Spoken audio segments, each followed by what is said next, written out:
Erev Tov u'Mevorach Birshut Morai Verabotai. Bezrat Hashem Itbarach. On se trouve quelques jours avant la fête de Purim, quelques jours avant le Shabbat Zachor et Asher Asa Lecha Amalek. Donc Bezrat Hashem, on va parler de Purim et principalement de la racine de Purim. C'est bien évidemment le personnage qui s'appelle Amalek. Amalek, que depuis tous les temps, quelqu'un qui déclare la guerre contre Am Israël, le premier qui a déclaré la guerre contre Am Israël, et a suivi son chemin, son descendant, Haman Arasha, Haman Agagi. Et donc ce soir, ce qu'on va, Bezrat Hashem, essayer d'étudier, c'est Bahalacha ou Bahagada, de, d'essayer de comprendre le sens des choses, dans la compréhension, dans la profondeur des choses. Pourquoi le personnage de Amalek il est si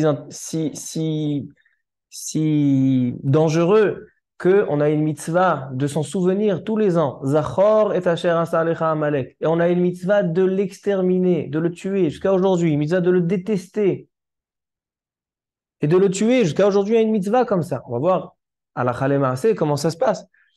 Pourquoi? Ainsi, le minhag, qu'un Israël, il est là, dès qu'on entend Amalek, qu'est-ce qu'on fait? On tape des pieds, on tape des mains, Aman Aracha, Pourquoi cette haine? On n'est pas un peuple qui a l'habitude d'avoir une haine, une sin'a.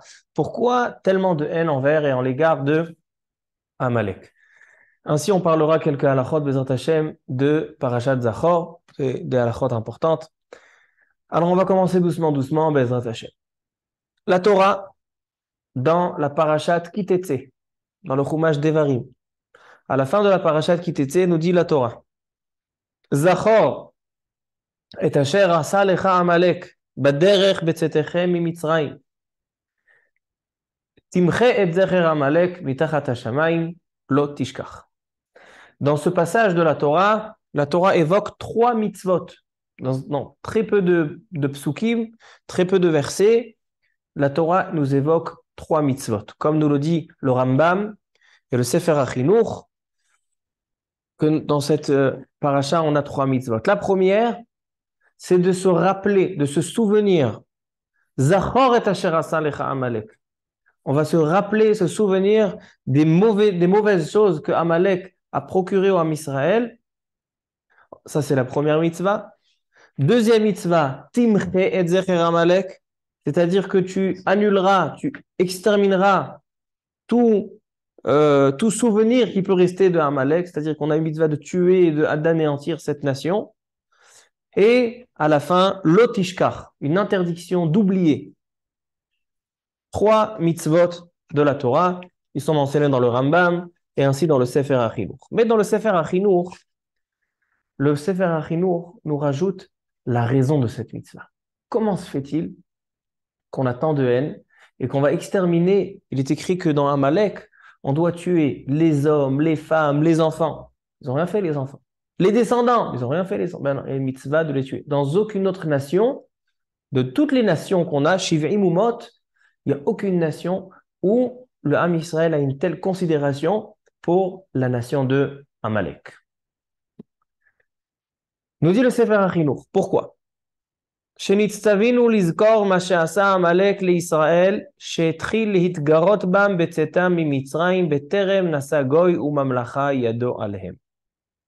וכעניין שכתוב, ראשית גויים עמלק, רש קרביה דישראל הווה עמלק. Nous dit le Sefer HaChinuch. La particularité et la gravité des mauvais faits de Amalek, c'est que Amalek est le premier qui a osé lever tête contre le Ham Israël et Akadosh Baruch Hu suite au dévoilement d'Akadosh Baruch Hu dans le monde. Lorsque Ham Israël sont sortis d'Égypte et ils ont reçu la Torah et ils ont eu tous les prophètes, tous les miracles qui se sont déroulés à la sortie d'Égypte, à la mer Rouge, tout le monde a entendu la grandeur d'Akadosh Baruch Hu et de son peuple, le Klal Israël. Et personne osait ouvrir la bouche, personne osait un mauvais regard contre le Klal Israël. Le premier qui est venu et qui a déstabilisé cette unité parfaite d'Akadosh Baruch Hu dans le monde, le premier qui a perturbé, qui a déstabilisé cette croyance de toutes les nations, c'est Amalek. C'est pour ça que Amalek s'appelle Reshit Goïm Amalek. C'est quoi Reshit? Le commencement des nations, c'est Amalek. Qu'est-ce que ça veut dire le commencement des nations? Reshit Goïm Amalek veut dire que c'est le premier qui est entré en guerre avec Akadosh Baruch Hu et Am Israël. C'est le premier qui a refroidi l'atmosphère, à tel point que le Midrash Tanchuma, ramené dans Rashi, tout le monde le connaît, le Midrash Tanchuma donne un mashal, une parabole. Il dit que mashal lema davar domé a une baignoire qui est bouillante, un bain bouillant. Et une personne saute dans le bain. Même si la personne, elle s'est brûlée, mais elle a commencé à refroidir le bain. Dès que la première personne est entrée, il commence à refroidir le bain. C'est exactement ce qu'a fait Amalek. Amalek qui rer et ambatia. Il a refroidi le bain bouillant. Parce qu'il y avait une telle croyance dans toutes les nations, comme on voit que même Yitro, qui était un prêtre de Avodah Zarah, il a entendu Vaishma Yitro Kohen Midian, il est venu et il a entendu les grandes choses qu'Akadosh Baruch Hu a faites. Et ça, c'est Amalek. C'est pour ça, dit le Sefer HaChinour, que la Torah nous donne cette mitzvah, ces mitzvot, d'exterminer la nation d'Amalek et de se souvenir tous les ans et de ne pas oublier afin de renforcer notre haine dans ce personnage, que ce personnage est en fait le Réchit Goïm, celui qui a entraîné toutes les nations à venir contrer Kiviachol, contrer Akadosh Baruch Hu. Ça, c'est Al-Pi Pshuto. Ça, c'est l'explication de manière simple. Mais j'ai trouvé une explication magnifique dans le livre Manot HaLevi. Qui c'est Manot HaLevi? Tout le monde connaît le Gaon Hatzadik Rabbi Shlomo El-Kabetz, Alav Shalom, auteur de l'Echadodi. L'Echadodi Likrat Kala, qui a été écrit par Rabbi Shlomo El-Kabetz. Rabbi Shlomo El-Kabetz était le maître de Rabbi Moshe Cordovero, que lui-même était le maître du Harizal. Donc on parle de quelqu'un d'immense et de géant. C'était un peu avant la période, à la période du Bet Yosef, Rabbi Yosef Karo Atzfat. Et il a un livre très célèbre sur Megillat Esther, un commentaire sur la Megillah, qui s'appelle Manot HaLevi. Et dans la préface de ce sefer, de ce livre, le Rabbi Shlomo El-Kabetz nous donne une explication générale de ce que c'est la fête de Purim et de ce que c'est la Megillat Esther. Et il nous dit la chose suivante. Dalecha, dit le Rabbi Shlomo El-Kabetz, Shekol kavanat Amalek vehaman abba acharav, que qu'est-ce que désirait de faire Amalek et Haman qui lui a succédé, ou lenatek et Israël me'akadosh baruch Hu. Amalek et Haman, ils ont un objectif. Amalek, cette nation, l'objectif qu'ils ont, c'est de séparer Akadosh Baruch Hu du peuple juif. Tout le monde connaît, la Torah nous dit Ve'atem hadevekim badonai Elohechem chaim kulechem hayom. Am Israël, la particularité qu'ils ont, c'est qu'ils sont collés à Akadosh Baruch Hu. Atem hadevekim, vous êtes collés à Akadosh Baruch Hu. Et lorsque Amalek voit ça, ça le dérange. Pourquoi ça le dérange? Nous dit Rabbi Shlomo El-Kabetz, Baruch haba. Pourquoi ça le dérange? Puisqu'il comprend que tout le shefa, c'est-à-dire toute l'abondance qu'Akadosh Baruch Hu met à la disposition de ce monde, toute cette abondance est concentrée vers le peuple juif. Au lieu que l'abondance qui descend dans ce monde soit partagée entre toutes les nations du monde, il voit Amalek et ainsi Aman, son descendant, que cette abondance est partagée seulement chez Am Israël et pas dans toutes les nations. C'est ça l'enjeu, c'est ça la peur de Amalek. Et qu'est-ce qu'il va essayer de faire? Il va essayer de trouver un système, de trouver une solution, comment les séparer. Comment il fait? Il sait que la colle qui permet de coller à Kadosh Baruch Hu, à Israël, c'est la Torah. Alors qu'est-ce qu'il fait Amalek? Justement, avant de recevoir la Torah, avant le don de la Torah, On voit ça dans la parashat Béchalach. Bon, Béchalach, qu'est-ce qu'on voit là-bas? On voit à la fin de la paracha que va y avoir Amalek, va ilachem im Israël birfidim. C'est la lecture qu'on va lire le jour de Purim. Juste avant de recevoir la Torah, Am Israël, ils sont arrivés dans un endroit qui s'appelle Refidim. Et tout le monde connaît pourquoi ça s'appelle Refidim. Parce que Am Israël, rafouille edehem. Ils continuaient à étudier la Torah, ils continuaient à pratiquer la Torah, mais pas de manière investie, de manière rafouille, un peu délaissée. Et c'est là que Amalek pense qu'il peut combattre le clan d'Israël. Parce que toute la particularité du peuple juif, pourquoi ils reçoivent toute cette abondance d'Akadosh Baruch Hu? Parce qu'ils sont collés à lui. Qu'est-ce qui permet de coller à lui, d'être collé à Akadosh Baruch Hu? C'est la Torah. Alors, dès le moment où Am Israël, ils se sont un peu détachés de la Torah, qui est la colle entre eux et Akadosh Baruch Hu, il dit Amalek, c'est là que je peux agir. C'est là que je peux prendre leur place. En fait, Amalek, qu'est-ce qu'il veut? Amalek, il veut remplacer le clan d'Israël. Il dit, c'est pas normal que toute l'abondance qui descend dans ce monde, elle va directement chez Am Israël, elle ne se partage pas dans toutes les nations.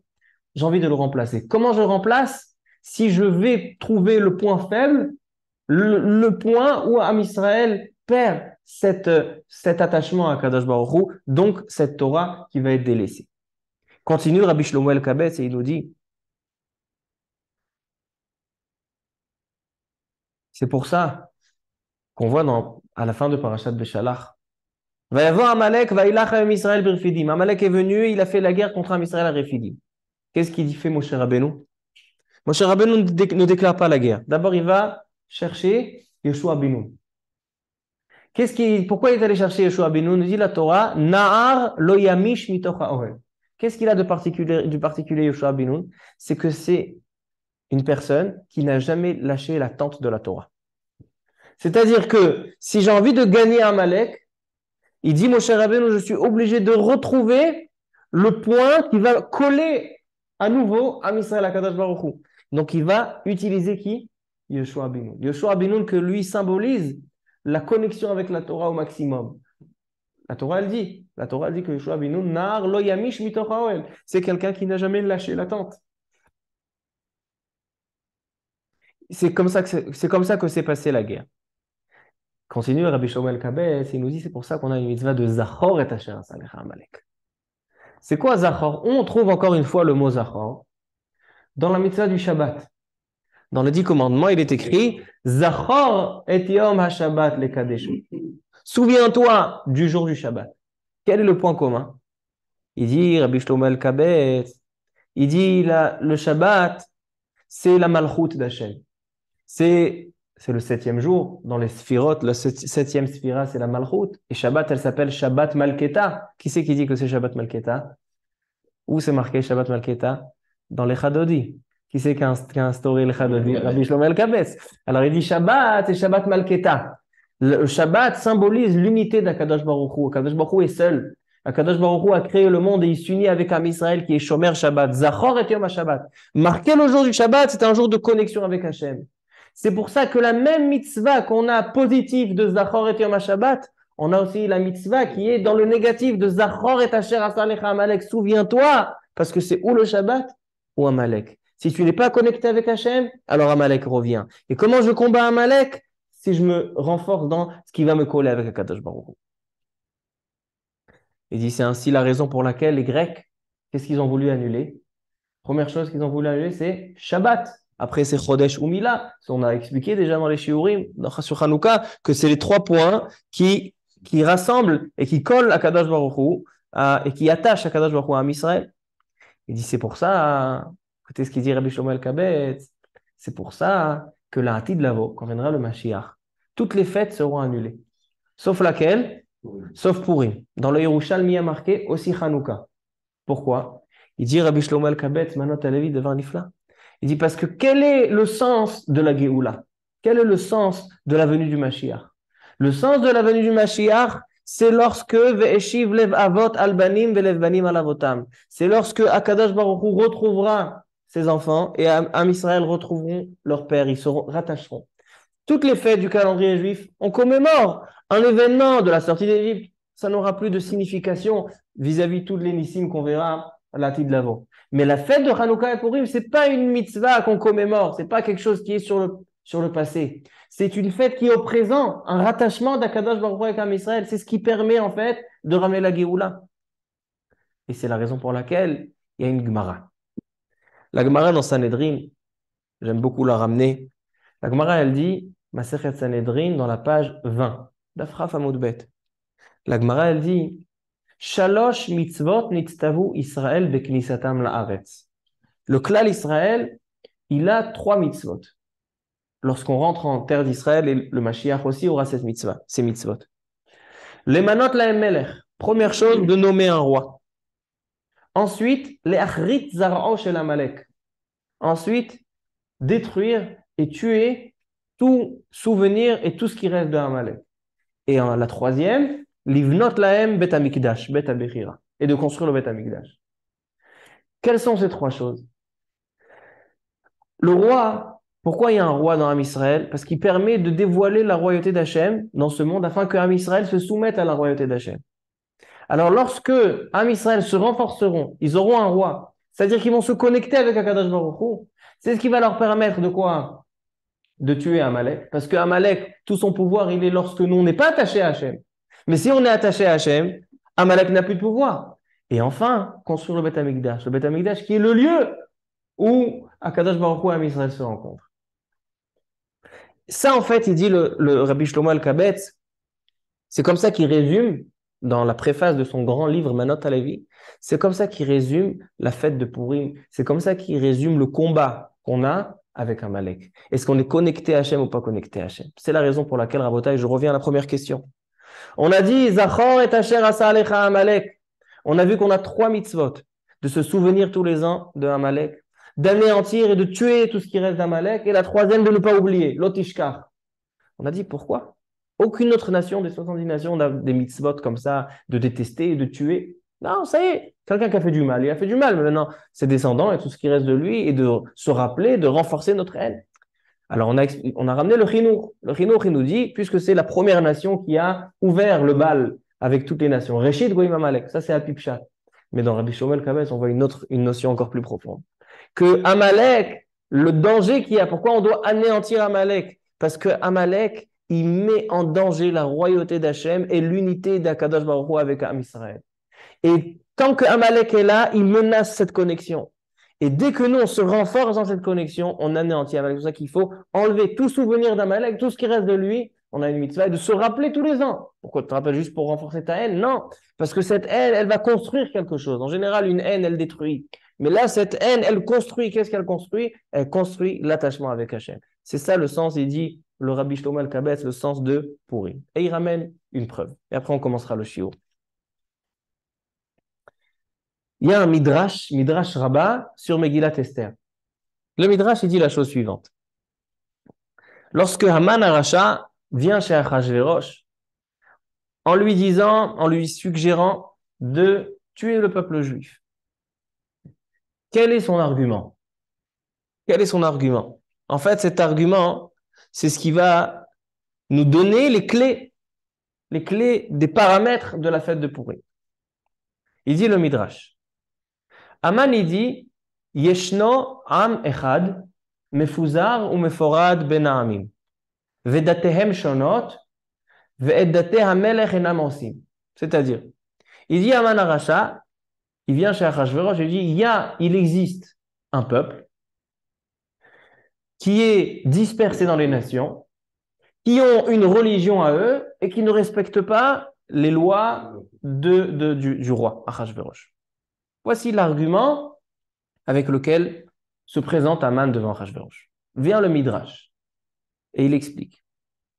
Qu'est-ce qu'il veut dire en disant Yeshno am echad? Il existe un peuple. Dit le Midrash. Amar le Shinehon Ravrevan. Ils ont des grandes dents. C'est quoi Yeshno? Yeshno milashon shen, shinaim, des dents. Ils ont des grosses dents. On a des grosses dents, Rabbi Yitzhak. Yeshno am echad. Il dit pourquoi? Il dit chez Ochlim veshotim. Parce qu'ils passent leur temps à boire et manger. Qu'est-ce que ça veut dire, ils passent leur temps à boire et manger? D'abord qu'ils mangent. Il dit, ils mangent et ils disent, on est que Shabbat. Le Shabbat, ils mangent et ils disent, bois et ils disent, ça c'est pour Shabbat. On est que Yom Tov. Quand c'est Yom Tov, on mange et on boit pour Yom Tov. Il dit, Vehem machnisim prat bebamono shel olam. Et puisqu'ils mangent et ils mangent et ils mangent, alors il y a l'argent du royaume, il baisse. D'accord? On perd notre fortune. Il dit, une fois dans la semaine, c'est Shabbat. Une fois dans le mois, c'est Rosh Chodesh. Il y a en Nissan, c'est Pessah. À Sivan, c'est Shavuot. Tishrei, c'est Rosh Hashanah. Yom Kippour, c'est Sukkot. Voici l'argument, Yeshno Amechad, qui dit, c'est l'argument de Haman à Achashverosh. Qu'est-ce que lui répond Achashverosh? Amar lo Achashverosh, Kachem etzuvim betoratam. Qu'est-ce que tu veux? Ils ont des mythes, ça fait partie des ordres qu'ils ont dans leur Torah. Leur Torah leur demande tout ça. Amar lo Haman, ilu ayu meshamrim et moadehem ou moadenu. S'ils font leurs fêtes et nos fêtes. Je suis d'accord. Et là, shemevazim moadecha. Il dit, mais Vedatehem shonot, vedate amelech enam osim. Mais s'ils faisaient leurs fêtes et nos fêtes, ok, mais ils font que leurs fêtes. Et ils rabaissent nos fêtes. Ils font pas la fête de Kalandas et la fête de Steranlia. Ce sont les fêtes de Achashverosh. Amar lo Akadosh Baruch Hu. Qu'est-ce qu'il dit Akadosh Baruch Hu? Racha.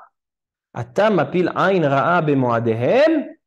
Toi, tu veux mettre ton mauvais œil sur les fêtes du calendrier juif. Ani mapilcha lifnehem. Tu veux les faire tomber les fêtes. Alors moi, je te fais tomber devant eux. Et non seulement ça, je vais leur rajouter encore une fête. Et tu sais ce qu'ils vont faire dans cette fête? Ils vont boire, ils vont manger. Et la reine Korim les yémé à Purim. Comme ça, il dit le Midrash Rabbah.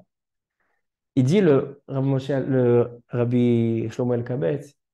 Il dit si on étudie ce Midrash Kipshuto, alors il est fad sans sel. Il disait Tafel Belimelach. Il dit forcément qu'il y a un omek. Forcément que ce Midrash, il a une profondeur. Quelle est la profondeur de ce Midrash? Il dit la chose suivante d'Avar Nifla. Il dit non seulement ça. Première question, il dit qu'est-ce que ça veut dire s'ils mangent, alors l'argent du royaume, la fortune du royaume, elle descend. Mais je ne comprends pas. Quand ils achètent à manger, ils payent. Alors au contraire, plus il y a des fêtes et plus l'économie, elle circule. Ils dépensent leur argent. Alors qu'est-ce qu'il veut Haman? Quel est l'argument? Ça ne tient pas debout son argument. Deuxième chose, quand Achashverosh, il lui répond, oui, mais dans leur Torah, c'est marqué comme ça. Qu'est-ce qu'il dit Haman? Il dit, s'ils font leurs fêtes et nos fêtes, okay. Mais tu viens de dire que les fêtes, ça fait dépenser de l'argent. Alors là, tu dis, tu veux rajouter des fêtes. Nous explique le Rabbi Shlomo El-Kabetz. Il dit, comme on l'a dit tout à l'heure, il suit son raisonnement. Amalek et Haman, ils n'ont qu'une envie, c'est de s'emparer de l'abondance et du shefa qu'Akadosh Baruch Hu fait descendre dans ce monde. Et ils veulent remplacer la particularité d'Am Israël. Ils veulent être à la place d'Am Israël. C'est ça ce qu'il dit. Shinehem gdolot. Ils ont des grandes dents. C'est quoi ils ont des grosses dents? Qu'est-ce que ça t'intéresse? S'ils ont des grosses dents, s'ils mangent beaucoup, ils mangent pas beaucoup. Il dit qu'est-ce qu'ils mangent? C'est quoi la fortune qu'ils sont en train de perdre? C'est pas la fortune du royaume d'Achashverosh. C'est la fortune d'Akadosh Baruch Hu. Am Israël, quand ils font les fêtes et ils mangent, ils profitent de ce monde, toute l'abondance, elle va vers eux. Alors, qu'est-ce qu'il dit Haman? Il dit à Achashverosh, tu vois pas qu'ils sont en train de s'emparer de tout le tov et tout le shefa qu'il y a dans le monde? C'est ça ce qu'il veut dire. Et il continue. Et il dit, c'est pour ça qu'il dit, Shabbat, ils mangent. Shabbat, c'est la malchoute, ils reçoivent une abondance énorme d'Akadosh Baruch Hu. Rosh Chodesh, ils amènent un korban qui est kaparat avonot, qui va leur pardonner sur toutes leurs fautes. Donc, ils profitent de l'abondance, de la bonté d'Akadosh Baruch Hu, des miséricordes. Pessah aussi, il ramène un bélier qui est Ratzon la Shrina. Shavuot, ils reçoivent la Torah chez Birtav, Torah chez Be'alpeh. Rosh Hashanah, ils troublent le Satan avec le shofar. Yom Kippour, ils ont le Sa'ir HaMishtaleach, c'est un jour de pardon pour tout le clan d'Israël. Sukkot, ils sont dans l'attente d'Akadosh Baruch Hu. Il dit, ça veut dire que tout le din, toute la rigueur d'Akadosh Baruch Hu dans le monde, elle reste pour nous les nations. C'est ça l'argument. Qu'est-ce qu'il lui répond à Achashverosh? Il dit oui, mais à Torah Metzava, c'est-à-dire que tout ce qu'ils ont, toute l'abondance qu'ils ont, c'est grâce à la Torah qu'ils ont accepté. Qu'est-ce que tu veux que je fasse? Alors il dit Aman, il dit d'accord. Alors s'ils faisaient leur Torah et ils nous faisaient profiter à nous aussi, ils prennent de l'abondance, mais ils font profiter aussi Chagim et Chagim, ils font leur fête, c'est-à-dire qu'eux ils ont une abondance et ils nous font profiter. Ok? Mais puisqu'ils ne veulent pas être nos associés, il faut les tuer. Voici le dialogue, comme ça explique le Rabbi Shlomo Alkabetz, le dialogue entre Haman Aracha et Achashverosh. C'est-à-dire que le sens de Purim, est-ce que Am Israël, il est collé à leur créateur, à Kadosh Baruch Hu, et donc ils ont toute l'abondance du monde, ou bien ils sont détachés. Voici le combat entre Am Israël et Amalek. Qui a la priorité? Qui a la particularité? Est-ce que le clan Israël, il est rattaché à Hachem, et donc tout passe par Am Israël, ou bien on va dire non, ils n'ont pas de particularité. Et tout dépend de la Torah, Mikor Torah, comme Achashverosh lui-même l'a dit. Et les Maaser Rabotai, je termine juste avec le Shem Ishmuel. J'ai retrouvé aussi ce yesod du Rabbi Shlomo Alkabetz dans le Shem Ishmuel. Le Shem Ishmuel, il dit, au nom de son père, le Avnei Nezer, il dit le Shem Ishmuel que il y a quelque chose d'intéressant. À Purim, on sait que qu'est-ce qui va unir Am Israël à leur créateur? C'est le roi. Comme on sait que le Melech HaMashiach, le Mashiach, c'est lui qui unira Am Israël avec Akadosh Baruch Hu. Et c'est ça qui va permettre à faire la guerre contre Amalek et à construire un Beth Amikdash, que le Beth Amikdash, c'est un lieu de connexion avec Hachem. Ben, il dit quelque chose d'intéressant. Si vraiment toute la menace d'Amalek, c'est d'être séparé d'Akadosh Baruch Hu, alors comment à la période de Purim, ils ont réussi à gagner sans roi? Il n'y avait pas de roi à l'époque de Purim. Il n'y avait pas de Melech. Alors il dit Nachon, c'est vrai. Il dit Amalek, Nikra, Kotzetz ou Piroud. Toute la force de Amalek, c'est la dispersion, c'est séparer le clan Israël d'Akadosh Baruch Hu. Comme il dit Yeshno Amechad, Mefuzar ou Meforad. Alors comment ils ont réussi? Parce que, qu'est-ce qu'elle a dit Esther? L'er kenos et kol haYahudi. Qu'est-ce qu'elle a dit Esther à Mordechai? Tu veux qu'on gagne la guerre contre Amalek? L'Erkenos va réunir, assembler tout le peuple juif qui fasse un jour de jeûne. Qu'est-ce qu'il y a dans cette assemblée? Pourquoi elle a besoin, qui jeûne? Pourquoi elle a besoin de les assembler? Parce que ce ichoud, cette union du clan d'Israël, pour un seul but, mettre la tête vers le haut, lever la tête et prier à Hachem, c'est une connexion d'Hachem. C'est ça. Alors, c'est-à-dire qu'en réalité, de manière extérieure, ils n'étaient pas unis parce qu'il n'y avait pas de roi. Mais c'est quelque chose de pnimi. Il dit, c'est pour ça que la fête de Purim est un pirouche nifla bioter. Tout le monde connaît la question connue. Comment ça se fait que la seule fête dans tout le calendrier juif, où il y a des dates différentes selon les endroits où on fait Purim, il y en a, ils font le 14, il y en a, ils font le 15. À l'époque, ils faisaient 5 jours, ils pouvaient avoir. 11, 12, 13, 14, 15. Chaque endroit selon son endroit. Comment ça se fait que la seule fête où il y a une dispersion, au lieu que ce soit uni, ici le sens de Purim, c'est unir, et justement, pour montrer le Nes, que de manière ritoni, de manière extérieure, ils étaient séparés. C'est-à-dire, Amechad, Mefuzar, ils n'avaient pas de roi. C'est ça qu'on fête en 2 jours. La Megillah, elle est en 2 jours. Mais d'un autre côté, le Pnimiyut, c'est pour ça que les 2 jours, ils sont Asur Ta'anit, et les 2 jours, ils sont Asur Tachanoun. Les 2 jours, c'est des jours de Simcha, même dans les 2 endroits. Et là, pourquoi? Parce que Pnimiyut, ils sont Mechoubarim. Comme ça, il dit le Shem Ishmuel. Donc, ça veut dire que c'est ça le sens de Purim. Et c'est pour ça qu'on est si sévère avec Amalek. Pourquoi on a une mitzvah de s'en souvenir? On a une mitzvah d'arroser, on va dire comme ça, d'agrandir notre haine envers Amalek et de le tuer, parce que, pour 2 raisons.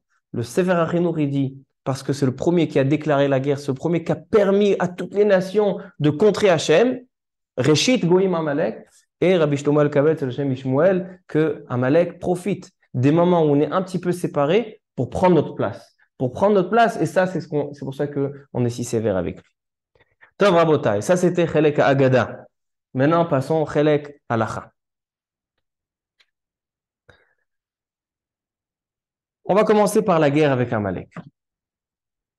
Comme j'ai dit, la Torah nous dit Timche et Zecher Amalek. Il y a une mitzvah d'anéantir Amalek, d'effacer Amalek.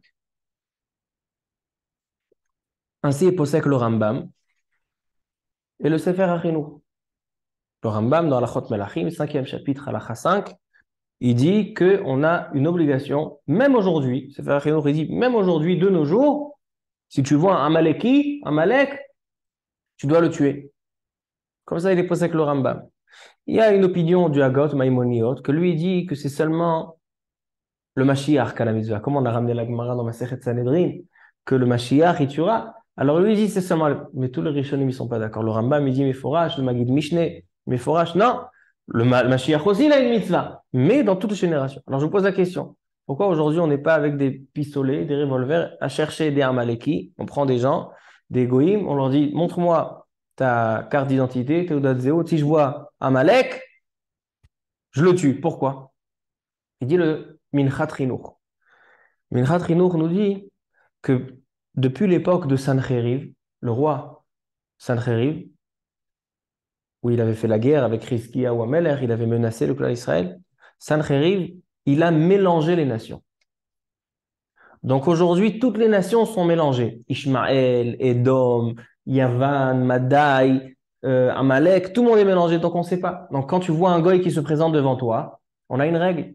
Kol des parish, meruba parish. Quand il y a quelque chose qui sort d'un tas, il sort d'un lot, alors il vient de la majorité. D'accord? Si par exemple, il y a un morceau de viande qui va, on trouve il y a un magasin avec des choses cachères et des choses pas cachères, et dans l'usine, il y a quelque chose qui est sorti. Il y a un paquet qui est sorti du tas. Alors, on a une règle, Kol des parish, meruba parish. Il vient de la majorité. Donc, puisque la majorité des nations, ce ne sont pas des Amalekim, donc aujourd'hui, on ne peut pas accomplir la mitzvah c'est-à-dire que théoriquement, on aurait une mitzvah, pas comme la Got Maimoniot, on a une mitzvah même aujourd'hui, mais on ne peut pas l'accomplir parce qu'on ne sait pas définir qui est Amaleki et qui ne l'est pas. Il y a une grande question dans les poskim. Est-ce qu'on peut accepter un Amaleki qui veut se convertir? Est-ce qu'on peut l'accepter? Le Mechilta, il dit que Assour, on ne peut pas accepter un Amaleki. Timched Zecher Amalek, on peut, même s'il veut se convertir, on ne peut pas accepter sa conversion. Il vient un Maran Achida. Le Chida, il pose une question. Il dit comment? Comment tu me dis qu'on ne peut pas accepter des convertis à Amalek? Qu'est-ce qu'on. Tout le monde connaît la Gemara qui dit que Mibne Banav Shel Haman, Limdu Torah, Bebne Brak. À Bnei Brak, il y a des descendants de Haman qui enseignent la Torah. Mibne Banav Shel Haman, Limdu Torah, Bebne Brak. Il demande le Chida à contradiction entre la Gemara et la Mechilta. Il répond Rabbi Ovadia Yosef. Il dit Davar Nifla. Il dit, il ramène quelqu'un qui veut répondre qu'il y a une différence. Lorsque le Amaleki, il est Amalek de père et de mère, et un Amaleki qui vient, que sa mère, elle est Amalek. On sait que chez les Goïm, ça descend le Yichus, il vient du père. Alors, Mibne Banav chez Laman, il dit, ça c'est lorsque la mère, elle est de Amalek. Mais s'il est de père et de mère Amalek, on ne peut pas accepter. Donc, il y a plusieurs réponses. Mais en tout cas, ça c'est pour la guerre et les conversions. Maintenant, Rabotai, j'arrive au cœur du chiot. La mitzvah de Zachor. La mitzvah de Zachor est Asher Asa Lecha Amalek. Nous dit la Gemara, nous dit le Midrash. Qu'est-ce que c'est Zachor? On sait qu'on arrive vers Shabbat Zachor. D'accord? On arrive au Shabbat Zachor. Zachor veut dire se rappeler, un souvenir. D'où est venue la mitzvah de lire dans un Sefer Torah, au Bet Knesset? Est-ce que les femmes sont concernées de Parashat Zachor? Est-ce qu'une personne qui ne peut pas aller à la choule, est-ce qu'elle a moyen de s'acquitter de Parashat Zachor à la maison en lisant dans le Chumash? Est-ce qu'un bar mitzvah peut acquitter l'assemblée de Parashat Zachor? Alors venez, on voit. Ainsi, est-ce que on peut s'acquitter des séfarades chez des ashkénazes ou des ashkénazes chez des séfarades? Est-ce qu'un Algérien peut écouter une lecture marocaine? Est-ce qu'un Marocain peut écouter une lecture algérienne ou tunisienne? Ça, vous êtes d'accord que non, c'est sûr, pas seulement pour Zachor, toute l'année. Top. Alors venez, on voit un peu tout ça.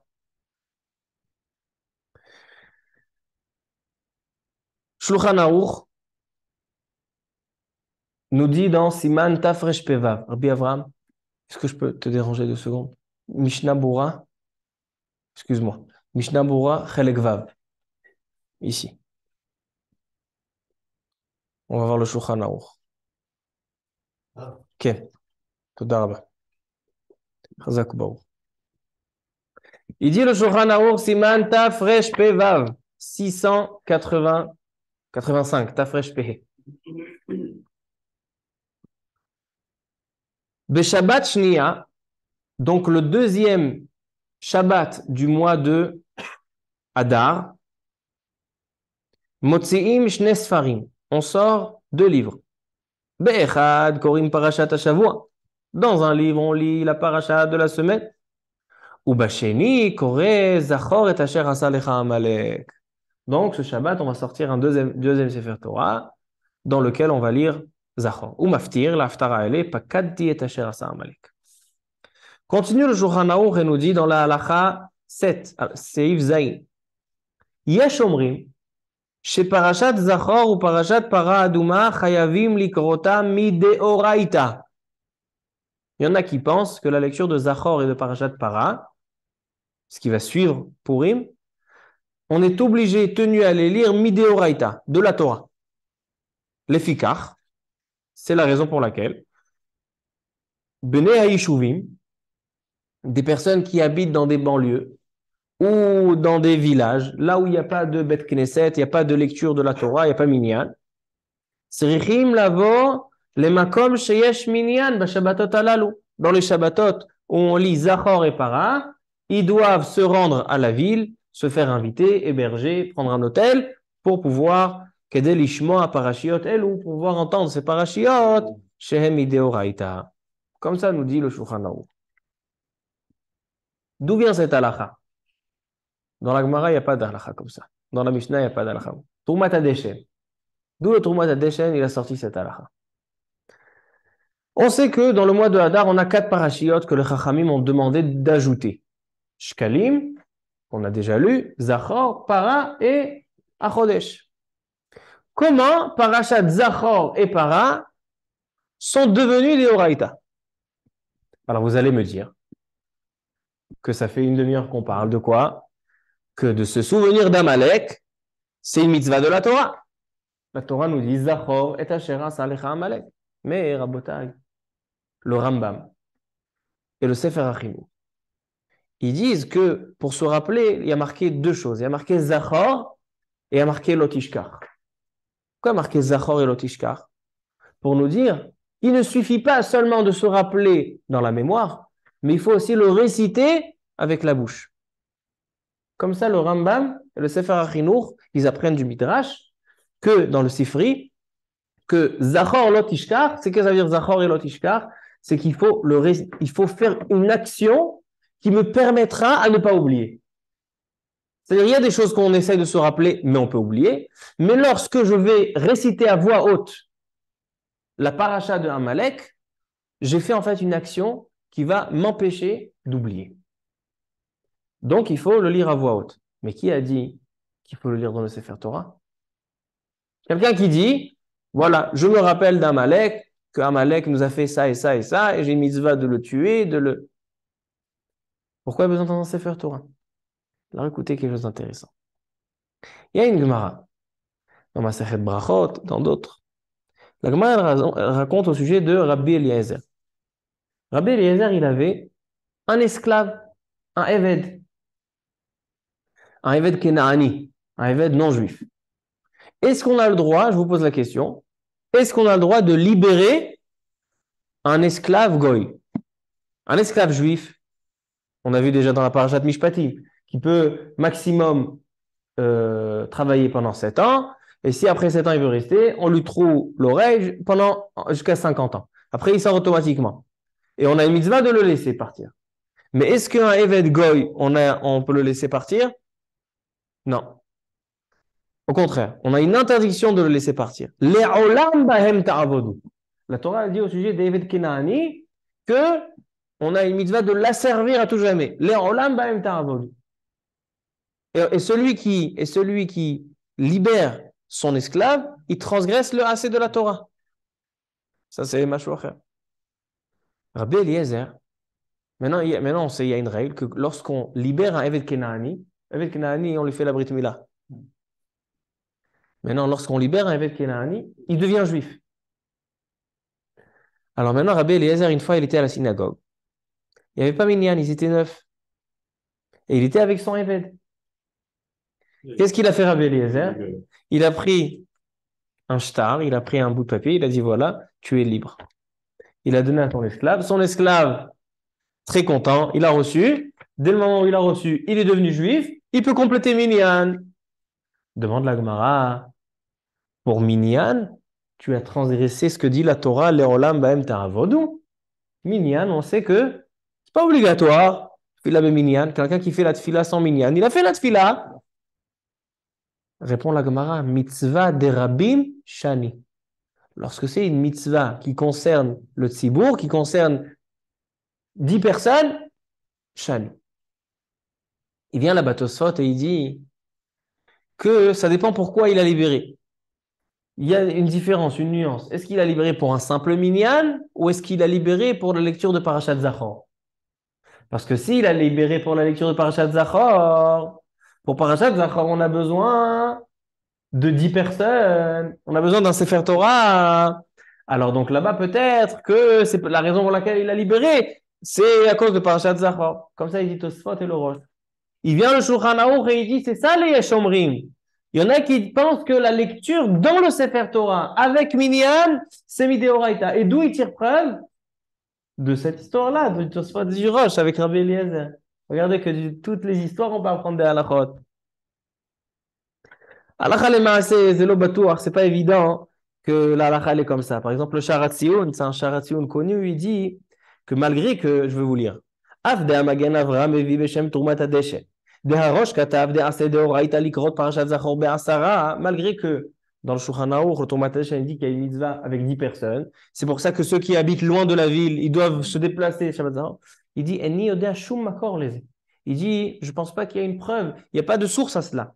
Malgré que Rabbi Eliezer shichrer avdo. Malgré qu'a priori l'histoire de Rabbi Eliezer est une source comme quoi zachor de deoraita. Il dit non. Ikar kriyat zachor minatora. Si la lecture de Zachor, de manière générale, elle est minatora. Mais les 10 personnes, ça c'est Chachamim, ils ont instauré. Comme ça, il dit le Sharat Tzioun. Et il termine avec Tzarich Iyun. Donc, en tout cas, Rabotai, il y a une marloquette dans le Rishonim. Est-ce que la lecture de Zachor, elle suffit seulement de dire Amalek, voilà, je me rappelle de Amalek, ou elle nécessite lecture dans la Torah? Et il y en a qui disent même avec 10 personnes. Selon le Rambam, le Ramban et d'autres Rishonim, non, il n'y a pas besoin de lecture dans la Torah. Il n'y a pas besoin de Sefer Torah, il n'y a pas besoin. Seulement si je le dis à voix haute, les Chachamim, ils ont instauré, puisque de toutes les manières, les Chachamim, ils ont instauré 4 parashiot pendant le mois de Hadar, dans lesquels il y a Parashat Zachor. Alors d'ici déjà, tu fais ta mitzvah là-bas. Mais celui qui ne peut pas arriver à la synagogue, et il fait à la maison, selon tous ces Rishonim, le Rambam, le Ramban, tous ces Rishonim-là, Yotzei Lechova. Pourquoi? Dès qu'il fait à voix haute, on ne peut pas faire Zachour avec la pensée. Il faut que ce soit Mbappé. Mais selon le Tosfot et le Rosh, a priori, on voit dans le Tosfot et le Rosh qu'il y a une mitzvah, Minatora, dans le Sefer Torah. Et même, il y en a qui disent avec 10 personnes, comme ça, il dit le Turmat HaDeshet. Même s'il y en a qui veulent repousser, mais il y en a qui pensent comme ça. Alors, donc, c'est pour ça qu'il dit le Shulchan Aruch que c'est mieux de faire attention, Yesh Omrim, que de quoi? De faire dans le Sefer Torah, que chacun se déplace dans le Sefer Torah. Et celui, il dit le Rabbi Ovadia Yosef, que celui qui a raté la lecture Zachor, il n'a pas pu venir à Zachor, ça arrivait à plusieurs personnes pendant le Corona. Vous ne pouvez pas sortir, alors qu'ils sortent à Parashat Kitetse. Parce qu'on lit 2 fois Zachor dans l'année. On lit Parashat Zachor et on lit Parashat Kitetse, qui vient Parashat Kitetse, qu'il aille chez le Baal Koré, il lui dit, toi tu es le Baal Koré, regarde, moi je n'ai pas fait Zachor il y a 6 mois, acquitte-moi de Horaïta de Zachor. Selon le Magen Avraham, il y a une 3e possibilité. C'est quoi? C'est que le jour de Purim, quand on lit, il va y avoir Amalek, qu'il soit mechaven de s'acquitter. Il y en a qui pensent que va y avoir Amalek, c'est pas suffisant. C'est le Magen Avraham. Mais Shaboura, il dit que c'est pas suffisant. En tout cas, il y a plusieurs possibilités. Pourquoi? Parce que tout ça, c'est ceux qui pensent que même la lecture dans le Sefer Torah, avec Minyan, il y en a qui disent c'est midéoraita. Il y en a qui pensent que c'est midéoraita.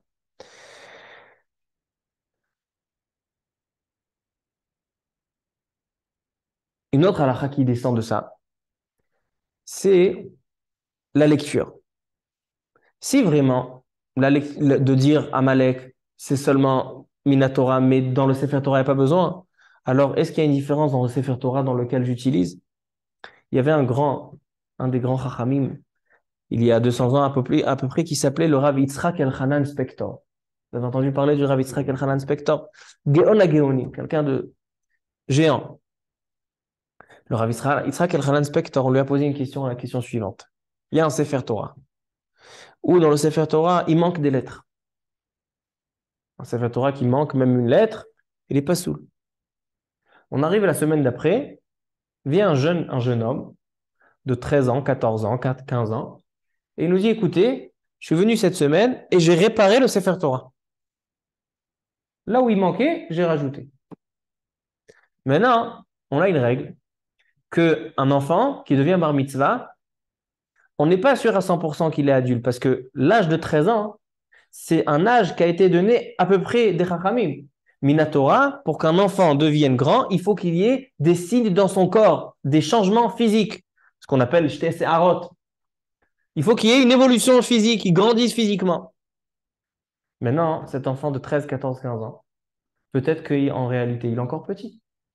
Alors, il y a ce qui s'appelle, on va dire en deux mots, Chazaka de Rava. C'est quoi Chazaka de Rava? Rava, il a dit qu'un enfant qui est arrivé à l'âge de 13 ans, il y a une Chazaka. On peut dire qu'il y a une sorte de majorité. Est-ce que Chazaka mis d'une robe, pas mis d'une robe? C'est moins bien que robe Chazaka en général, mais il y a une Chazaka. Il est fort probable, une probabilité, on va dire ça comme ça, que Yashlosh Teseharot, qu'il il est grand. Mais ça, en général, on le dit quand c'est des mitzvot des Rabbanan. Par exemple, un enfant qui veut être Hazan, un bar mitzvah qui veut être Hazan, qui veut faire Kriyat Torah toute l'année, on peut lui faire la Kriyat Torah pour que c'est des Rabbanan, Chazaka des Rabbanan. Mais non, arrive Parashat Zachor de Deoraita. Selon la majorité des poskim, on ne peut pas dire Chazaka des Rava dans Parashat Zachor. Et dire à Wadi Yosef, un enfant bar mitzvah, il peut lire Parashat Zachor. Pourquoi? Il dit parce que d'abord, il y en a qui pensent que le Maharik, il pense que même dans des Deoraita, on peut dire Chazaka des Rava.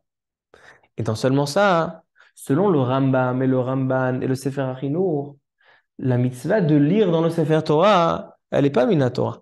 Seulement selon le Tosfot et le Rosh. Selon le Rambam et le Ramban, il n'y a pas de mitzvah Minatora. Donc tu peux être sommaire sur le katan, tu peux être sommaire sur l'enfant qui lise. Malgré qu'il y a une grande kouchia sur ça. Parce que même si le katan, il lit pas dans la Sefer Torah, mais moi j'ai envie de m'acquitter de sa lecture pour que ce soit considéré comme si moi j'ai dit. Alors, j'ai besoin du katan de Horaïta. C'est une erreur. En tout cas, ça c'est une conséquence. Alors donc, le Sefer Torah, il a été fait, il dit le Rav Yitzhak Inspector par un enfant qu'il a passé l'âge de 13 ans, il y a une forte probabilité qu'il est grand, mais je ne suis pas sûr. Alors il dit, si c'est pour les lectures de toute l'année, normalement, le Sefer Torah, il est cachère. Pourquoi? Parce qu'il y a une Chazaka des Rava. Mais si c'est pour Zachor, alors a priori, on ne peut pas utiliser ce Sefer Torah. C'est pour ça qu'il dit Rav Yosef que pour la lecture de Parashat Zachor, on doit prendre le Sefer le plus méhoudar du Echal. Le Sefer Torah qui est le plus cachère, on l'utilise. Pourquoi? Parce que même si toute l'année on peut se reposer sur tous les Sifrei Torah, tant qu'il y a une Chazaka, mais quand c'est des Oraita, Parashat Zachor, alors on utilise le Sefer Torah qui est dans la degré de cacheroute le plus élevé. Donc, alors, on termine avec les femmes. Est-ce que les femmes, ils ont une obligation d'écouter Parashat Zachor ou pas? Une grande marloquette dans les poskim. Le Sefer Achinour, il dit, pourquoi on fait Zachor? Pourquoi on essaye de se rappeler tous les ans de Amalek? On essaie de se rappeler de Amalek pour faire la guerre. Maintenant, les femmes, ils font pas la guerre. Donc, il dit, les femmes, ils sont p'torot de Parashat Zachor. Ça, c'est l'opinion de le Sefer Achinour. Mais la majorité des poskim, ils disent que non, que les femmes, ils sont obligés. Il y en a qui veulent dire que c'est une mitzvah qui est liée au temps. Alors, ce n'est pas une liée au temps. La conclusion de Rav Ovadia Yosef, ainsi de Rav Ben Zion Abba Shaul dans le Tzion Chelek Dalet, est la suivante. Qu'une femme qui ne va pas écouter Parashat Zachor, elle a sur qui se reposer. Mais c'est bien qu'une femme, elle soit mahmira d'aller au Bet Knesset. Il y a des heures pour la lecture de Parashat Zachor, pour écouter Parashat Zachor. Et si jamais elle a des enfants en bas âge où elle ne peut pas les laisser, elle doit rester à la maison, alors au moins qu'elle lise dans le Chumash la lecture de Parashat Zachor. Donc, Rabotai, qu'est-ce qu'on a dit ce soir? Je fais un résumé. On a vu que la Torah est très sévère en égard de Amalek, pour deux raisons. Le Sefer HaChinuch, il dit, parce que c'est le premier qui a ouvert le bal, c'est le premier qui a refroidi la Ambatia, comme on l'a dit, c'est lui qui a refroidi le monde, tout le monde avait peur d'Akadosh Baruch Hu, et lui est venu, il a déstabilisé cette crainte. Deuxième explication, on l'a vu dans Rabbi Shlomo el-Kabetz et dans le Shem Ishmuel, c'est que Amalek, la racine de Amalek, elle est que là où il voit que Am Israël, ils vont recevoir la Torah, Am Israël, ils vont construire un Beth Amikdash, d'accord? Amalek, il est venu avant le don de la Torah. Aman, il est venu juste avant le deuxième Beth Amikdash. Lorsque Aman, il sent qu'il va y avoir un rattachement d'Akadosh Baruch Hu avec Am Israël, là, il va profiter de l'affaiblissement du clan Israël dans la Torah, ce qui permet de coller Am Israël à Akadosh Baruch Hu pour pouvoir prendre sa place. Ça, c'était dans la Haggadah, et dans la Halacha, on a vu plusieurs choses importantes, que la mitzvah de Zachor, elle ne peut pas se faire dans la pensée, elle doit se faire à voix haute, avec Bapé, en prononçant, en récitant le récit de Parashat Zachor. Et on a vu une marloquette. Est-ce que on doit lire Parashat Zachor sur Midera Banan, mais est-ce que le Zachor, il doit être lu dans un Sefer Torah avec 10 personnes? On a vu une marloquette dans la Rishonim, et le Shulchan Aruch, il est chochesh que c'est des Oraïta. C'est pour ça qu'il faut faire attention avec cette mitzvah. Et les femmes, c'est bien qu'ils aillent. S'ils ne peuvent pas aller, alors qu'ils écoutent qui lisent à la maison dans un chumash. Baruch Adonai le'olam. Amen ve amen. Amen.